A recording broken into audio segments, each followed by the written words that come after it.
बिस्मिल्लाहिर्रहमानिर्रहीम। हम लोगों ने लास्ट टाइम वर्नियर कैलिपर और उसकी वर्किंग पढ़ी है। आज हम लोग next lecture number 8 physics class 9 screw गाज पढ़ेंगे। स्क्रू गाज वर्नियर कैलिपर से बेहतर रीडिंग ले सकता है, तो इसीलिए मैंने डेफिनेशन भी यही लिखी है, the instrument which is use to measure small length with accuracy greater than vernier caliper. क्यों? क्योंकि इसका लीस्ट काउंट वर्नियर कैलिपर से भी 10 गुना कम है। वर्नियर कैलिपर का 0.1 मिलीमीटर था, इसका 0.01 मिलीमीटर है या 0.001 centimetre. It is also called micrometer screw gauge. इसे माइक्रोमीटर का नाम भी दिया जाता है। आपसे अलग से शॉर्ट क्वेश्चन भी पूछा जा सकता है। कंस्ट्रक्शन में मैंने इसकी डायग्राम बनाई है और आपने फिर कंस्ट्रक्शन में इसके नाम ऐसे लिखने होते हैं। फॉर एग्जांपल ऐसे नंबर डालोगे 1 पर स्टड, फिर 2 पर आप लोग ये जो आपने बैलेंस किए हुए हैं सारे आप लोगों ने लिखने होते हैं। ये स्पिंडल आ जाएगा दूसरे नंबर पर। तीसरे पर आपके पास जो है वो यू शेप मेटल फ्रेम आ जाएगा। समझ आ गई है? U shape metal frame. ये नाम अगर आपसे ये डायग्राम नहीं बन रही तो आप इसके ये वाले जो सारे नाम हैं ना एटलीस्ट वो याद करें। लेकिन ये डायग्राम इंतहाई आसान है, एक दफ़ा प्रैक्टिस करोगे ये बन जाएगी। जब ये प्रैक्टिस होगी तो आपको ये जो नाम लिखोगे जब आप इसको बैलेंस करने के लिए नाम लिखोगे तो जब आप लोग इसको बैलेंस कर लेंगे, ये जब लेबल कर लेंगे तो आपको इसके नाम याद हो जाएंगे। अब इसके नाम में से आता है शॉर्ट क्वेश्चन अगर आएगा ना तो ये डेफिनेशन लिखने के बाद इसकी कंस्ट्रक्शन के 5 और 6 पॉइंट लाजमी लिखने हैं आपने। मेन स्केल है, थिम्बल है, हॉलो सिलेंडर है, स्लीव्स हैं, ये सारे इसके हिस्से हैं। अब मेन स्केल के ऊपर इंडेक्स लाइन होती हैं और इसके मेन स्केल को हॉलो सिलेंडर भी कहते हैं, इसका नाम स्लीव भी है। 3 नाम हो गए। और ये सर्कुलर स्केल कहलाता है। इस सर्कुलर स्केल पर ना बच्चे 100 डिवीजन्स होती हैं। ये देखें मेरे पास, ये दिखा रहा हूँ मैं आपको। अब ये इसकी ये वाला पार्ट है, इसे नॉब का जो काम कर रहे हैं इसे कहते हैं, ये जो है हमारे पास रैचेट है, रैचेट। उसके बाद ये वाली जो जगह है, ये वाली जगह ये थिम्बल है, यानी इसके नीचे जो है ना वो थ्रेड्स होते हैं ऐसे, जैसे नट के अंदर वो दरमियान में रास्ते होते हैं ना गुजरने के लिए, चूड़ियाँ। थिम्बल के अंदर ऐसे ही चूड़ियाँ थ्रेड्स होते हैं। ये जब हम खोलते हैं ना यहाँ पर थ्रेड्स हैं। और ये सर्कुलर स्केल है। ये देखो इसके ऊपर जो स्केल है ना, ये इस स्केल पर नंबरिंग लिखी हुई है। ये ऐसे पूरा एक गोल घूमता है, इस पर 100 डिवीजन होती हैं। जब ये यहाँ से मैंने घुमाना शुरू किया, जब ये दोबारा यहाँ पर आएगा तो ये 100 डिवीजन जो है वो आगे चला जाएगा। और जब ये 100 डिवीजन आगे जाएगा, इंडेक्स लाइन जो है ये वाली मेन स्केल लाइन, ये यहाँ से 1 पॉइंट आगे चली जाएगी। फिर जब ये 100 डिवीजन आगे जाएगा, ये 1 पॉइंट आगे चली जाएगी। यहाँ से फिर हम लीस्ट काउंट निकालते हैं इसका। इसके इस साइड पर स्टड मौजूद होता है जो इसको सपोर्ट करने के लिए होता है। यहाँ पर स्पिंडल है, स्पिंडल मूवेबल होता है जो रैचेट की मदद से मूव करता है। अगर हम रैचेट को ऐसे बंद करेंगे तो ये आगे मूव करेगा। दरमियान में कोई ऑब्जेक्ट फंसा लें जिसको मैयर करना है, जैसे वर्नियर कैलिपर में मैयर किया था हमने। यहाँ पर आप लोग बॉल पेन भी फंसा सकते हैं या पेंसिल भी। यहाँ पर ज़्यादातर ये छोटी चीज़ों का लिए थिन प्लेट है, यहाँ पर इसके दरमियान में फंसा लें। अब क्योंकि ये बहुत छोटी चीज़ को लिए अब ये यहाँ पर आप फंसा सकते हैं। ठीक है, फंसेगा कैसे? आपने इसको करना है और इसको ऐसे पैक करना है। अब देखो ये फंस गया है। अब जब ये हो गया, ये बंद हो गया जेंटली। अब आप देखें कि इंडेक्स लाइन पर कितनी लाइन पूरी आई हुई हैं। फॉर एग्जांपल 1 2 3 4 5 6 7 पूरी आई हुई हैं, आगे चल रही है। तो ये 7 लाइन देख लेंगे आप।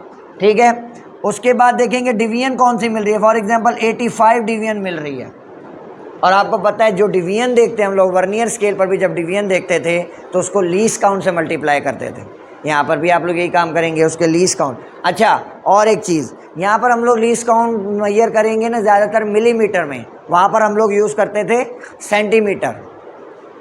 तो 0.01 से ही मल्टीप्लाई होगा क्योंकि 0.01 मिलीमीटर इसका लीस्ट काउंट है। तो 2 तरह के फिर ये कंस्ट्रक्शन के बाद इसके एरर्स। अब ये मेजर करने का तरीका है, ये हम लोग मैं एंड में वर्किंग पे बताऊंगा आपको। फिर ज़ीरो एरर जो है बच्चों, ये सेम स्पिंडल को जब आप क्लोज़ करेंगे, जब मैंने इसको बंद किया स्पिंडल को, अब मैं ये निकाल कर इसको बंद करता हूँ। इस स्पिंडल को जब मैंने रेचेट की मदद से बंद कर दिया क्लॉकवाइज घुमा कर, जब ये स्टड के साथ मिल गया, अब अगर ये वाला ज़ीरो जो सर्कुलर स्केल पर यहाँ पर ज़ीरो आएगा, वो ज़ीरो इसकी इंडेक्स लाइन के ज़ीरो के बराबर है, इंडेक्स लाइन के सीधमर है, तो इसका मतलब है कि कोई एरर नहीं है। Close spindle with help of ratchet, ratchet की मदद से मैंने आपको बंद करके दिखाया। By moving in clockwise direction if zero of circular scale, circular scale का ज़ीरो कोइंसाइड कर दे अगर इंडेक्स लाइन के ज़ीरो से, तो ज़ीरो एरर जो है वो एब्सेंट होगा।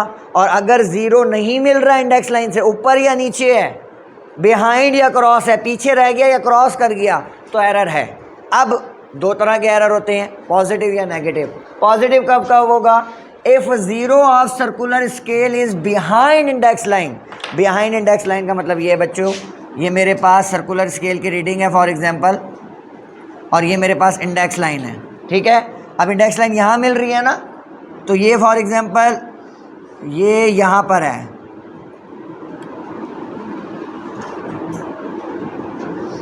पाँच, 10, 15। अब ज़ीरो यहाँ पर है। अब ज़ीरो कहाँ रह गया बच्चों? बिहाइंड रह गया, पीछे। अगर ज़ीरो स्केल का में ये सर्कुलर स्केल का ज़ीरो इंडेक्स लाइन के पीछे रह जाए, बिहाइंड रह जाए, तो पॉजिटिव ज़ीरो एरर होगा। और अगर ज़ीरो ऊपर रह जाए, ऊपर चला जाए, यानी ज़ीरो यहाँ के बजाय ज़ीरो यहाँ आ जाए, यहाँ पर 5, यहाँ पर 195 या 80, 85 आया वो, तो फिर जो है इसको कहेंगे नेगेटिव ज़ीरो है। क्लियर हुई है बात? अगर ज़ीरो सर्कुलर स्केल का पीछे रह गया, बिहाइंड रह गया, behind the index line, index line से पीछे रह गया, यहाँ कहीं ज़ीरो है, तो फिर जो है हमारे पास पॉजिटिव ज़ीरो एरर होगा। अगर ज़ीरो क्रॉस कर गया इंडेक्स लाइन को, तो नेगेटिव ज़ीरो एरर। और आपको पता है करेक्शन उलट होती है। करेक्शन क्या होती है? उलट होती है, कि अगर पॉजिटिव ज़ीरो एरर है तो उसकी करेक्शन नेगेटिव होगी। फिर हम लोग ये देखेंगे ना कि कौन सी डिवीजन इंडेक्स लाइन से मिल रही है। फॉर एग्जांपल 85 मिल रही है, 24 मिल रही है, 34 मिल रही है, कौन सी मिल रही है, फिर उसको लीस्ट काउंट से मल्टीप्लाई करेंगे। Check which division of circular scale coincide with index line, multiplying it with least count and add और सब्सट्रैक्ट। लीस्ट काउंट को ऐड या सब्सट्रैक्ट करेंगे, पॉजिटिव ज़ीरो एरर है या नेगेटिव ज़ीरो एरर, उसके मुताबिक हम लोग ऐड या वो करेंगे। जिसको वर्नियर कैलिपर याद है ना, उसको ये ज़ीरो एरर ऐसे समझ आ रहा हो। लीस्ट काउंट क्या है? The distance between consecutive threads in index line. वो इंडेक्स लाइन 0, 1, 2, 3 ऐसे लाइन मैंने दिखाई थी ना आपको, इनके दरमियान में जो फासला होता है ना, कंसेक्टिव कहते हैं साथ वाले का, वो होता है 1 मिलीमीटर, और वो डिस्टेंस कहलाता है उसकी पिच। शॉर्ट क्वेश्चन होता है what is pitch. Circular scale जब मैं 100 डिवीजन मूव करता हूँ तो इंडेक्स लाइन 1 मिलीमीटर आगे मूव करती है, वो उसका डिस्टेंस जो है वो पिच कहलाता है। तो लीस्ट काउंट का फार्मूला है pitch divided by circular scale division, 1 millimetre multiplied by 100, 0.01 millimetre और 0.01 सेंटीमीटर, 001। अब उसका लीस्ट काउंट वर्नियर कैलिपर का था बच्चों 0.1 मिलीमीटर या 0.01 सेंटीमीटर। तो ये देखो, ये वर्नियर कैलिपर का इससे 10 गुना ज़्यादा बेहतर है, यानी इससे छोटी 10 गुना छोटी वैल्यू को भी ये क्या कर सकता है, मेजर कर सकता है। क्लियर यहाँ तक? बंद करो।